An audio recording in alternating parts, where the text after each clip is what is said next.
মামু আমি একটা গজল শোনাইতাম। শোনাইতেন? মামু হর শোনেন, মামু হর গজল শোনাইবো, আপনারা সবাই মনোযোগ দিয়ে শুনবেন, ঠিক আছে?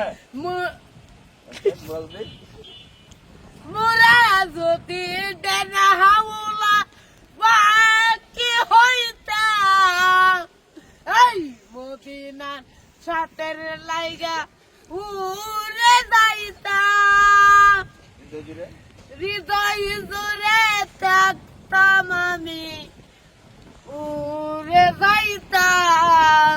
আচ্ছা আপনি বলছেন না, এখন আমি বলি, ঠিক আছে? আমি বলার পরে বলবেন।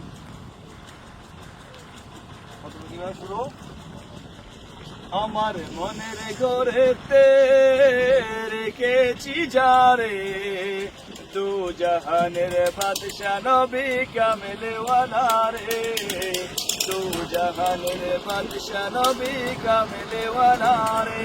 আমার মনের করে রেখেছি তারে, দু জাহানের বাদশা নবী কামলিওয়ালা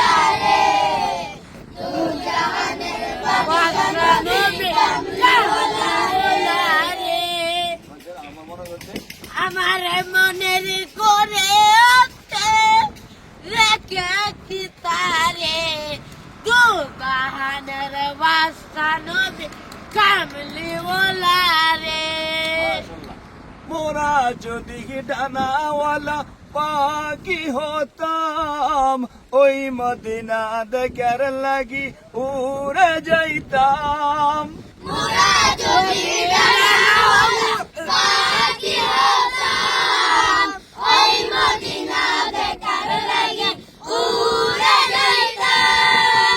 হৃদয় জুড়ে দেখতাম আমি নয়ন ভরে, হৃদয় জুড়ে দেখতাম আমি নয়ন ভরে, দু জাহানের বাদশা নবী কামেলওয়ালা রে, দু জাহানের বাদশা নবী কামলিওয়ালা রে, দু জাহানের বাদশা নবী কামলিওয়ালা রে।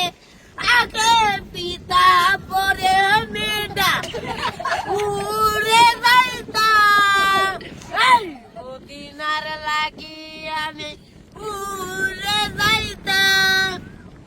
আদি পিতা আদম যখন মুসিবতে পড়ে, আদি পিতা আদম যখন মুসিবতে পড়ে, মোদের নবীর উসিলাতে আল্লাহ কবুল করে, মোদের নবীর উসিলাতে আল্লাহ কবুল করে।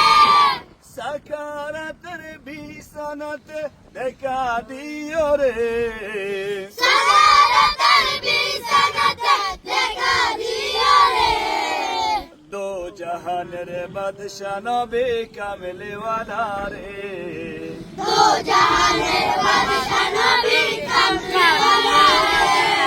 আমার মনের ঘরেতে রেখেছি যারে, দো জাহানের বাদশা নবী কামেলওয়ালা রে।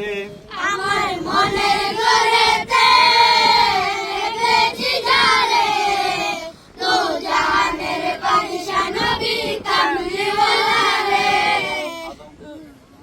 আদম যখন মুসিবতে উড়ে যাইতাম, মোদের নবী উসিলাতে আল্লাহ কবুল করে। আপনি কইতে কই যান মামু? রিবাত কই? সবাই তো আছে, রিবাত দি নাই। লিভাত বল মুখ বাড়ানো অন আসলে অনেকে রিবাতরে খুঁজেন, রিবাত প্রায় সমস্ত সমস্যা থাকে চোখের মধ্যে, বাড়িতে আছে। সবাই রিবাতের জন্য দোয়া করবেন, একটু অসুস্থ আছে, আল্লাহ তাআলা শিফা দান করবেন। আসসালামু আলাইকুম ওয়া রাহমাতুল্লাহি ওয়া বারাকাতুহু।